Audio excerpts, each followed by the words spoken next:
Hello, j'espère que vous allez bien. Alors, cette semaine, on est dimanche, il est 11h58. Dans 5 minutes, même pas, je pars. Puisque je vous emmène avec moi toute la semaine et que ma semaine commence aujourd'hui. Et clairement, je me suis levée à 7h parce que il fallait la préparer. J'ai beaucoup trop de travail cette semaine. Mais je me suis dit qu'elle était quand même très représentative. On voit tout le linge en fou, bref, on ne regarde pas. Elle était quand même très représentative, je trouve, d'une semaine classique pour moi. Donc c'est pour ça que je vous emmène avec moi. Et donc premier jour, demain je donne des cours dans une école d'ingé à Caen. Et donc là je me casse, je prends mon train pour Caen. Et c'est parti. Bon, la valise c'est presque terminé. Est-ce que j'ai encore des trucs? J'ai encore des trucs ici à ranger. Hop, je voulais que ça charge à mort avant de partir, mais en vrai, on n'a pas le temps. Bon voilà, je suis prête. Je fais la valise et je me casse. Quand tu veux faire un petit mot à la caméra. Oh, je suis choquée. Non, mais en vrai, c'est magnifique. Et tu m'avais pas dit que tu pouvais changer les lumières. Et tu sais que ça, je voulais m'acheter le même. Hein. Ouais. Je suis pas sûre l'iPhone 5, mais genre, j'ai vu dans ta vidéo. Mais là, ils ont de plus en plus de vidéos, d'appareils en plus. Je trouve ça magnifique. Ouais. Bon, ça fait très geek, mais je m'en bats les couilles. Oh non. Bah, ma belle-mère va en faire un pour une soeur, tu vois. Mais c'est trop beau. Ouais, c'est trop beau. Franchement, c'est trop beau. Oh, la chaîne Bilost MDR. Pourquoi t'as un vieux Mac là? C'est ton ancien? Ouais. Et tu l'as pas vendu? Je le vends pas. Tu l'affiches? Bah oui. Il a une valeur sentimentale, c'est mon premier Mac, c'est là où tout a commencé. T'as une valeur sentimentale pour des objets? Bah oui, bah bien sûr. Attention, hein, t'as entendu, il est matérialiste.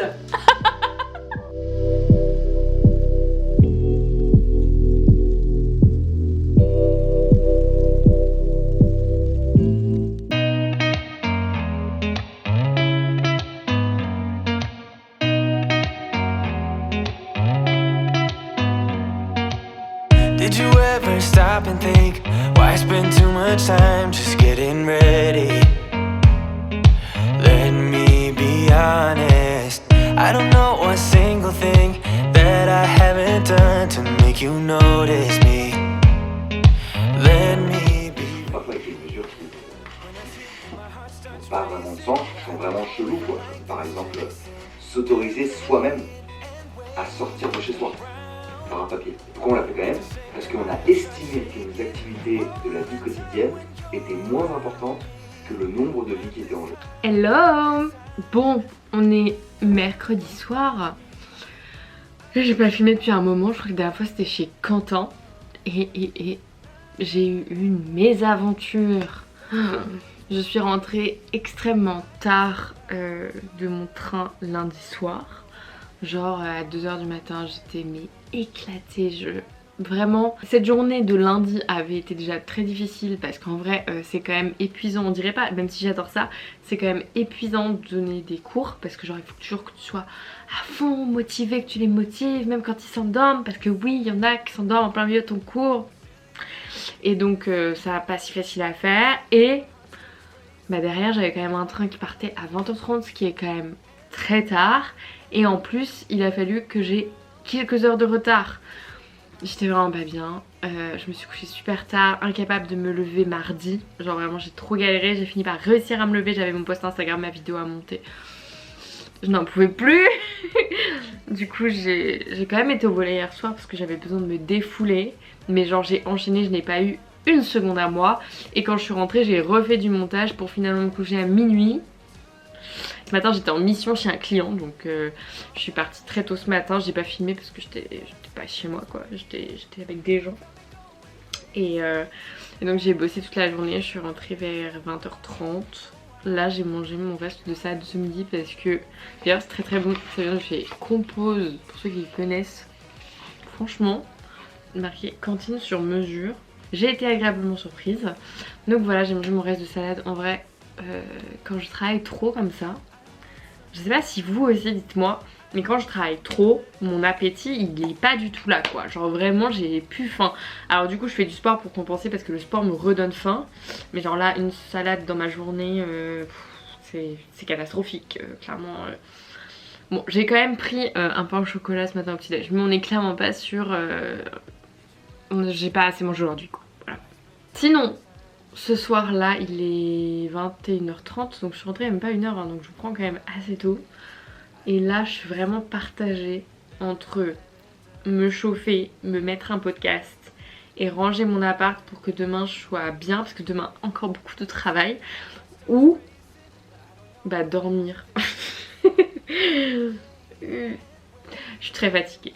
Je suis très fatiguée, mais je sais que si là je clean pas l'appart demain, ça va être le premier truc que je vais vouloir faire parce que vraiment c'est... Voilà quoi, c'est le bordel. Ça se voit je pense de partout, c'est le bordel, c'est sale, enfin il n'y a rien qui va. Et j'ai passé quand même une très bonne journée, j'ai kiffé ce que j'ai fait. C'est une mission pour ceux qui s'intéressent d'automatisation. J'adore l'automatisation. Là vous êtes tous en train de une tarée, mais vous imaginez, ça fait appel à mes connaissances sur Notion, ça fait appel à mes connaissances sur plein d'autres outils. J'adore l'automatisation. Allez, je vous laisse. Je vais vous mettre peut-être quelques images de moi en train de me chauffer à cleaner ce putain d'appartement. There's so much that I'm still keeping to myself, 'cause you don't listen, babe, but still you got me missing you. When I see you my heart starts racing, but I don't know if I like this chasing and playing and waiting around. It's a shame that my hands start shaking all of the time when you're around. Hello! Bon, je vous retrouve, on est dimanche soir. Franchement, j'ai tenté de vlogger cette semaine, mais il y a un moment, le travail m'a rattrapé et je n'ai pas filmé à partir de... Je crois que j'ai pas filmé depuis mercredi. On est dimanche. Oui. Donc, vous aurez eu certainement des plans de cette semaine, etc. Je sais pas ce que j'aurais gardé. En vrai, je ne sais pas, je n'ai pas encore fait le montage. Je viens de rentrer de mon match de volley et, bonne nouvelle, j'ai accompli ma semaine. C'est-à-dire que j'ai réussi à faire tout ce que je voulais et c'était pas facile parce que c'était une semaine très très intense, vraiment. La semaine prochaine s'annonce tout autant intense, mais je suis contente, c'est-à-dire que j'ai du travail, c'est plutôt une excellente nouvelle. Donc c'est cool. Donc là, je vais plutôt répondre à vos questions liées à genre mon quotidien, le freelancing, qu'est-ce que je fais, pourquoi genre je dis que j'ai du travail alors qu'en soi, bon, en vrai c'est déjà du travail YouTube, etc. Parce que c'est quand même beaucoup d'organisation pour tout ce que je produis, parce que vous, ça vous paraît peut-être pas grand-chose, mais publier une vidéo par semaine, 2 posts Instagram par semaine, 2 réels, une newsletter, un article de blog, c'est à peu près le rythme que j'ai actuellement. Je peux vous assurer que ça se fait pas comme ça, et que oui, ça demande de l'organisation. Bref, si vous voulez, je vous ferai une vidéo sur comment je m'organise pour avoir un planning éditorial régulier sans que ça me prenne trop de temps, parce qu'au final, ce n'est pas mon travail, ça ne me rapporte pas d'argent, et réussir à vous produire des contenus quand même de qualité, enfin je l'estime. En tout cas, le post Instagram d'hier vous a énormément plu, c'était un post Instagram sur les CV. Et d'ailleurs, en vrai, je pense que je vais avoir une vidéo très très bientôt. J'ai très très envie de la faire, qui va vous intéresser. J'ai envie de genre prendre, déjà vous expliquer comment on trouve un stage. Et ensuite, j'ai envie de genre décrypter tous les stages en start-up avec vous, parce que je sais que moi, quand j'ai débuté dans le milieu entrepreneurial, je ne comprenais rien à tous les intitulés de postes qu'il y avait de partout. Et en fait, je me suis rendu compte qu'en tant qu'ingénieur, je n'étais pas obligée de fitter à une offre qui recherchait un ingénieur, en gros. Parce qu'il y a plein d'offres qui recherchent de la gestion de projet, plein de trucs, etc. Mais je détaillerai plus dans la vidéo en question, où ils disent qu'ils peuvent vouloir un profil ingénieur. Du coup, en vrai, je vous ferai cette vidéo-là où je décrypterai, donc je pense que je partirai sur le site Welcome to the Jungle parce que pour moi, c'est un peu le site référence en termes de taf dans des startups.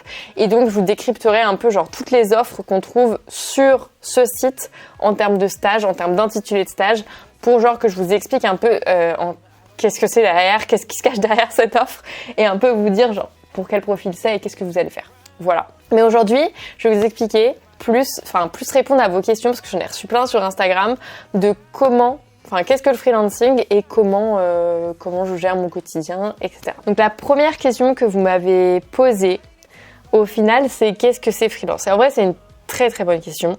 Ça veut simplement dire que durant la semaine, d'ailleurs aussi le week-end parfois, je ne vais pas travailler pour Brave Future qui est mon side project. Au final, vous, ce que vous voyez, si vous voulez, c'est que la partie immergée de l'iceberg. C'est que genre ce que je crée comme contenu sur les réseaux qui vous est destiné. Mais en vrai, derrière, il y a tout un taf qui me permet de gagner ma vie. Et donc je fais des missions pour des clients. Donc qu'est-ce que je fais comme mission et qui sont mes clients? Alors comme client, très souvent, très honnêtement, j'ai plutôt des petites entreprises. Quoique, en ce moment, j'ai aussi un client qui est plutôt un gros client, mais je gère souvent plutôt des petits clients ou des écoles, parce que je suis aussi intervenante formatrice dans des écoles. Donc, qu'est-ce que je fais? Je peux faire plein de trucs différents parce que j'adore toucher à tout, mais en gros, mon expertise, c'est le no-code. Alors, qu'est-ce que le no-code? C'est ce qui m'a permis, au final, de développer tout Bright Future. Entre autres, c'est la création de sites web, c'est l'automatisation de process. Alors qu'est-ce que c'est que l'automatisation de process? C'est en gros analyser comment les gens travaillent dans une entreprise. Par exemple, Géraldine de la compta, tous les mois, elle envoie un mail à tous les employés pour leur donner leur fiche de paye. Et bien moi, je vais être la personne qui va analyser ça, se rendre compte qu'on peut optimiser le travail de Géraldine. C'est peut-être un exemple très nul, mais c'est très très parlant. Et en fait, faire en sorte que lorsqu'elle a édité toutes les fiches de paye, ou même éditer les fiches de paye automatiquement, et bien hop, ça envoie le message automatiquement. Et donc en fait, mon taf, c'est d'analyser genre quel est l'élément déclencheur, comment fonctionne l'entreprise, quelles sont les procédures qui sont mises en place pour réussir à automatiser un maximum de choses dans l'entreprise qui peuvent être automatisables. Évidemment, tout ne peut pas être automatisable, mais il y a plein de choses qui peuvent l'être, et particulièrement en vrai dans les petites structures, même si elles sont très flexibles, parce qu'elles sont très très petites justement, il faut automatiser plein de petits trucs pour justement réussir à leur faire gagner du temps, parce que typiquement, Bright Future, moi je suis toute seule, il y a plein de choses qui sont automatiques. Il faut pas croire que tous les jours, je m'amuse à passer du temps sur Bright Future, je ne peux pas me le permettre. Donc on va dire que je passe 1 à 2 journées maximum par semaine à créer tout mon contenu, donc beaucoup de choses, plus à créer mes produits, plus à gérer les campagnes de communication, etc. pour mes produits. Mais le reste du temps, ça tourne tout seul. C'est-à-dire que tout, par exemple, quand sur mon site web il y a une vente qui est réalisée, automatiquement elle est ajoutée à un dashboard dans Notion, donc à un tableau dans Notion qui est mon petit favori. Vraiment, si tu regardes ces vidéos, c'est certainement que tu le sais déjà, mais je gère tout depuis Notion, parce que Notion permet les automatisations et ça c'est très très puissant, avec un Théoromat pour ceux que ça intéresse. Ça me permet d'avoir des clients à côté. Donc quel type de mission je peux être amenée à réaliser? C'est une question que vous m'avez posée aussi. Donc comme je disais, beaucoup de missions no-code, d'analyse de process, mais également des missions de communication digitale. Ça en vrai, je m'y attendais pas du tout. Enfin, je m'y attendais pas du tout. En vrai, j'adore la communication, sinon je n'aurais pas une chaîne YouTube, un compte Instagram, etc. Mais je ne pensais pas qu'on viendrait me chercher pour ça. Et en fait, au final, si, parce que je fais de la communication digitale avec une dimension très pédagogique et ça intéresse de nombreux clients. Et donc, je fais ça. Et en vrai, je kiffe de ouf parce que déjà, forcément, j'apprends plein de trucs parce que quand tu commences à travailler pour un client qui te demande d'expliquer pédagogiquement certaines choses, c'est qu'il a des choses un peu complexes à expliquer. Et donc moi-même, il faut d'abord que je les comprenne pour pouvoir ensuite, en créer un post, le retranscrire, le préparer, etc. Bref, j'adore. Donc ça, c'est une partie de mon travail que j'adore. Donc je fais de la communication digitale, je fais de l'automatisation et parfois, je vais aussi faire tout simplement de l'intégration de sites web. Voilà, et je pense que ça résume bien. Oui, et aussi je suis prof, j'aime pas ce mot. Je suis intervenante en école, donc ça peut être soit en école d'ingénieur, soit en établissement de formation professionnalisante sur des outils no-code ou plus sur de la thématique développement personnel, comment réussir à trouver un stage, etc. Comment se dessiner un projet qui nous ressemble. Et donc là, mon planning par exemple pour la semaine prochaine, c'est que je vais avoir 2 jours de formation en établissement, je vais avoir 2 jours de taf sur Bright Future et il est fort probable, même si c'est pas encore affiné, que j'ai au moins une demi-journée chez un autre client parce que on est en attente d'un mail, etc. Mais dès qu'on a ce mail, il faut que j'y retourne. Donc ça, c'est ma vision pour la semaine prochaine. Et heureusement, elle est déjà assez carrée. Et ça, c'est une astuce que, en vrai, je peux vous donner. À part pour des clients que je connais très très bien. Pour un nouveau client, typiquement, je n'accepte plus de prendre de mission pour la semaine qui vient. Parce qu'en fait, il y a un moment, je suis humaine, j'ai besoin de m'organiser pour être bien dans mes deadlines. Donc maintenant, en fait, si un client se pointe et me dit « c'est pour la fin de la semaine prochaine », la réponse est juste non. Parce qu'en fait, tu peux pas me demander ça. C'est peut-être un peu dur, mais moi, j'ai besoin que les choses soient cadrées, carrées. Et je pense qu'il n'y a aucun de mes clients qui a une activité qui nécessite une urgence à la semaine près. Et donc, en fait, accepte que moi, j'ai d'autres engagements. Et donc, voilà. Ça, c'est un petit astuce que je peux vous donner. Une autre question aussi qu'on m'a beaucoup posée, c'est comment je fais juridiquement. Alors, je peux comprendre que ce soit un peu compliqué, surtout pour des collégiens, lycéens, voire même étudiants qui se lancent parce qu'on se dit mais attends, comment on fait pour créer une entreprise, c'est compliqué, etc. Alors sachez que donc moi j'ai une société à action simplifiée unipersonnelle, donc une SASU, mais donc ça demande beaucoup de papiers juridiques et ça ce n'est pas moi qui m'en occupe, j'ai quelqu'un qui s'en occupe, mais vous pouvez très bien débuter, et je vous conseille de faire ça, avec une auto-entreprise. Et ça, franchement, c'est super simple à créer. Genre vraiment, en une journée sur Internet, tu te renseignes et tu trouves toute la méthode et tout pour le faire. Et d'ailleurs, dites-moi si ça vous intéresse, parce que j'ai une idée de projet qui serait en fait, parce que pour moi, plus ça va, plus ça fait sens dans ma tête. Putain, ce vlog va être totalement décousu, parce que même si je réponds à vos questions, j'ai l'impression juste que je vous parle et je vous raconte ma life là.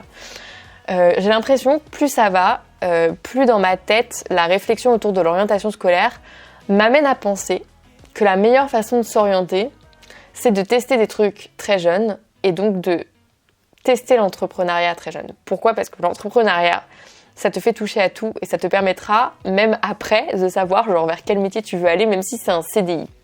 Donc, pour moi, c'est carrément possible, dès que tu es étudiant, voire même dès le lycée, de lancer un side project, c'est-à-dire un projet à côté de tes études et que tu puisses apprendre plein de trucs et que ce soit hyper valorisable sur ton CV. Ça va t'aider à trouver des stages plus facilement, ça va t'aider à développer plein de compétences et ça va t'aider toi à savoir où tu veux aller vraiment. Parce que je trouve que c'est un peu le truc et le problème qu'on a avec les études aujourd'hui, c'est qu'on nous responsabilise pas assez tôt. On nous dit, tu vas suivre tel cursus, l'année prochaine tu vas en telle année, tu vas devoir faire tel stage, etc. Mais si tu veux, ne t'inquiète pas, tu pourras aller au bureau des stages, nous demander de l'aide et tout. Même s'il faut que tu trouves ton stage par toi-même, s'il te plaît, t'as 3 mails à envoyer. Bon, je suis peut-être un petit peu dure, mais je t'assure que par rapport à la réalité du monde du travail qui t'attend après, t'es très très peu responsabilisé. Et donc pour moi, c'est essentiel de vous aider à vous responsabiliser sur quelque chose de plus concret, très jeune, pour réussir à trouver votre voie. Et je pense que ça peut être en tout cas une des façons d'y arriver. Donc je réfléchis à tout ça, c'est en train de mûrir dans ma tête. Donc si vous voulez que je vous fasse des contenus, justement pour vous aider à lancer des side projects, dites-moi dans les commentaires parce que je pense que c'est quelque chose qui m'intéresserait beaucoup. Genre vous partager un peu ma méthode qui a marché pour moi parce que j'aurais vraiment aimé pouvoir faire ça beaucoup plus tôt. Voilà. On m'a demandé aussi quels sont les outils que j'utilise au quotidien en tant qu'entrepreneuse. Alors, évidemment, Notion, forcément, parce que tout se passe sur Notion. Mon Notion et mon second cerveau, je ne peux pas vivre sans.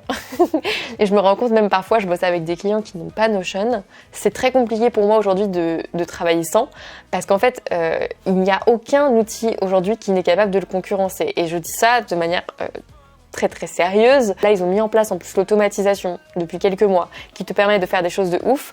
Enfin, vraiment... Pour moi, Notion, outil essentiel, que ce soit pour de la planification, de la gestion de projet ou même pour de la prise de notes, enfin pour tout en fait, moi je mets tout sur Notion, tout. Et donc pour moi, outil essentiel. Deuxième outil essentiel, Webflow. Webflow c'est quoi ? C'est l'outil qui m'a permis de développer mon site web, qui me permet de gérer mon e-commerce, qui me permet de gérer mes ventes. Et pour moi, c'est un outil qui te permet tout simplement, très simplement, de te créer ton identité sur Internet. Parce que évidemment, je pense aujourd'hui que tout entrepreneur a besoin d'un site web, même si tu as une page Instagram, même si tu as une page YouTube. En vrai, si ton taf n'est pas influenceur, mais plutôt freelance, et que en fait, c'est juste une façon de te faire connaître les réseaux sociaux, il te faut un site web également parce qu'il faut que les gens puissent te contacter facilement, etc., que les gens voient ton portfolio. Troisième outil quotidien pour moi, mais c'est plus parce que vraiment je fais de la création de contenus digitaux. Ça va être je vais en mettre plusieurs dans la même catégorie du coup. Ça va être donc Procreate sur iPad pour faire tous mes designs de tous mes posts Instagram que vous adorez d'ailleurs, je crois, merci. Ça va être aussi Figma. Figma, c'est un outil qui me permet d'avoir une visualisation de mon feed Instagram, de mon identité visuelle, etc. Ça me permet de faire les recoupes, les machins. Parce qu'en fait, sur Procreate, par exemple, pour un carrousel, je vais vraiment créer une bande. Comme ça, tout se regroupe, etc. Tout est beau et tout est comme un grand fil. Et du coup, je vais le recouper depuis Figma. Et InDesign pour la création de tous les e-books. Et puis également, évidemment, Final Cut Pro pour tout ce qui est montage vidéo. Et je pense que, voilà. Je crois que c'est ça. En vrai aussi Canva un peu, mais de moins en moins. Mais je l'ai déjà dit dans une autre vidéo, la vidéo de la semaine dernière. Donc Canva un petit peu, mais de moins en moins. Et je crois que c'est la dernière question d'ailleurs, qui est comment je fais pour trouver des clients. Eh bien, la meilleure chose à faire, puisqu'on vit dans une ère digitale, c'est d'avoir des contenus sur les réseaux sociaux. Donc en fait, les clients viennent à moi. Alors même si moi, pour le coup, c'est un cas un peu particulier, puisque sur les réseaux sociaux, je ne parle pas trop de mon taf de freelance, puisque c'est vraiment un side project, mais malgré tout, les gens voient un peu quand même ce que je fais au quotidien et les gens viennent me voir quand même. Après, évidemment, mon profil est aussi disponible sur toutes les plateformes, donc Malte, Coworkies, Tous Freelance, etc. Enfin, genre, je suis sur toutes les plateformes, mais en vrai, je crois que j'ai jamais eu de mission grâce à ces plateformes. Jamais. Beaucoup de bouche à oreille. Au final, un profil LinkedIn on fleek, puisqu'on me contacte beaucoup depuis LinkedIn. D'ailleurs, si vous voulez aller voir mon LinkedIn, il est dans la barre d'infos. Je fais pas trop de prospection. En vrai, je devrais peut-être un peu plus. Au début, honnêtement, je postulais sur des offres freelance, voire pas freelance, parfois CDD, voire stage, sur Welcome to the Jungle, parce que que ce soit stage, CDD, freelance, ce sont des contrats à courte durée, donc les gens sont ouverts au freelancing pour ces types de postes, pour ces types de contrats. Et donc, ouais, je passais beaucoup par Welcome to the Jungle pour trouver mes premiers clients. Et après, quand t'as un portfolio, en vrai, maintenant, plus du tout. Là, genre, tous mes clients, c'est eux qui sont venus me voir. Il y a aussi un autre truc que je fais, et j'en ai peut-être même pas conscience, mais je fais un peu une veille quotidienne sur LinkedIn, parce que je suis dans plein de groupes, de machins. Enfin, ça, c'est comme sur n'importe quel réseau social. LinkedIn, vous allez devoir vous abonner à des gens qui font un peu les mêmes choses que vous, à des entreprises qui font des choses qui vous intéressent, et en fait genre je réagis à des posts, j'envoie des messages, etc. Je me fais connaître un peu, et d'ailleurs j'aimerais bien commencer à créer vraiment du contenu destiné à LinkedIn, surtout que je pense qu'il y a pas mal de mon contenu Instagram qui pourrait être réutilisé sur LinkedIn. Genre typiquement là j'ai fait un post sur comment créer un CV stylé avec Canva. Je pense que il y en a plein qui recherchent des stages sur LinkedIn qui seraient très intéressés par ça, donc ça pourrait être intéressant. Bref, je m'égare, mais voilà, c'est comme ça que je fais pour trouver des missions. Ah oui, et aussi on m'avait demandé, est-ce que je dois déclarer mon activité ? Alors, oui bien sûr, mais vous n'avez rien à déclarer tant que vous ne gagnez pas d'argent. Donc, ce n'est pas du tout la première chose à faire. C'est d'ailleurs une grave erreur de commencer par se buter au juridique, parce que je t'assure que c'est pas le plus compliqué. Le plus compliqué, ça va être de trouver des clients, justement. Donc, je te recommande de commencer par chercher des clients. Et quand tu auras déjà un client et que tu vas devoir éditer ta première facture, alors là, oui, à partir du moment où tu gagnes de l'argent, celui-ci doit forcément être déclaré. Donc à partir du moment où tu vas gagner de l'argent et que tu vas éditer une facture, il te faudra une entité juridique. Et donc tu pourras être en auto-entreprise. Et là, du coup, on m'a posé la question, est-ce que je dois tenir un livre de recettes et de dépenses ? C'est exactement ça. Donc c'est-à-dire que si t'es auto-entrepreneur, en vrai, les démarches juridiques, elles sont quand même très très très légères. C'est pas du tout la même chose que d'avoir une SASU où il faut des statuts, des machins, etc. Non, avoir une auto-entreprise, c'est très simple. Il te suffit d'avoir un tableau Excel avec tes entrées, tes sorties d'argent. C'est le plus simple.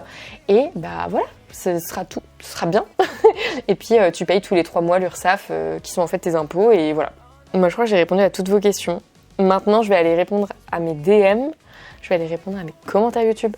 Je vais aller créer des posts Instagram parce que j'ai encore plein de trucs à faire, mais je suis de bonne humeur. Je crois que je suis de bonne humeur en ce moment, je ne sais pas pourquoi. Écoutez, on va plutôt observer et accepter le fait que parfois les choses peuvent aller très bien. et voilà, même si c'est le mois de novembre et qu'on est tous un peu... on est fatigués et tout, j'arrive à bien accepter le truc. Enfin, moi perso, ça va, j'accepte le froid. Je vois là, il fait 0 degré actuellement chez moi. Ça va, genre moi j'aime bien cette ambiance, j'ai commencé les petits chants de Noël, etc. Je mange du chocolat, je suis ma meilleure vie quoi. Donc la semaine prochaine, j'aimerais bien vous faire la vidéo Welcome to the Jungle en mode j'analyse tous les posts, les stages, etc. Je donne des conseils. Dites-moi en commentaire quel type de vidéo vous voulez voir, puisque là je suis en train de faire tout le planning de com de décembre, puisque oui, en gros, pour ceux qui ne savent pas comment je m'organise, mais en fait, une semaine avant le mois de décembre, une semaine avant chaque mois d'ailleurs, en fait, pendant une semaine, j'écris tous mes contenus, etc. Pas pendant une semaine, plutôt tous les soirs, je me bute pendant une semaine où j'écris tous mes contenus, je crée tout et tout. Et comme ça, après, hop, ça déroule pendant tout le mois. Et en gros, la partie brainstorm, elle dure que 2-3 jours en vrai, pendant laquelle j'écris tout et tout. Et là, du coup, c'est la partie en ce moment que je fais. Et en vrai, j'aime bien. J'aime bien, c'est une partie hyper créative, c'est une partie où tu t'inspires, etc. Et je sais pas si c'est pas une de mes parties préférées. J'aime beaucoup le montage vidéo aussi, mais le montage en ce moment me pose beaucoup de problèmes puisque mon Mac m'explique très gentiment qu'il est fatigué de faire du montage. Et donc, il faudrait gagner un peu plus d'argent pour s'acheter un nouveau Mac. Voilà, mais ça, ce sera certainement pour 2022, puisque pour l'instant, on va continuer à perdre du temps, à galérer sur des montages qui me prennent d'habitude 30 minutes, j'y passe 4 heures. On adore, mais ça s'appelle la persévérance. J'ai envie de rester là à vous parler, mais en vrai, j'ai du taf. Vous me direz si ce format vous a plu, je ne sais pas encore du tout ce que ça a donné, puisque c'est un test, c'est un crash test. J'aime trop le dimanche soir, parce que je fais le point sur tout ce que j'ai fait, et là, je viens de le faire, et je suis genre fière de moi, de ouf, vraiment très contente. Et puis je prépare la semaine d'après, et ça aussi, c'est un moment qui m'excite. Donc voilà, et voilà, je vais vous laisser, je vais arrêter de parler, vraiment, il est temps, Claire, il faut que tu fermes ta gueule. Donc, je vous souhaite à tous une très belle journée. On se retrouve, comme d'habitude, la semaine prochaine dans une nouvelle vidéo. N'hésite pas à t'abonner, commenter, liker. C'est gratuit, ça me soutient énormément. Et voilà. Je vous fais de gros bisous et je vous dis à très vite. Dernier plan et après promis je vous laisse. Voici un magnifique crumble aux poires. Vous vous souvenez, j'ai dit que je devais faire 2 posts Instagram, bosser, etc. Tout se transformer en soirée pâtisserie. Cuisine en tout cas. J'adore la crumble. Donc je vous souhaite à tous une très belle soirée.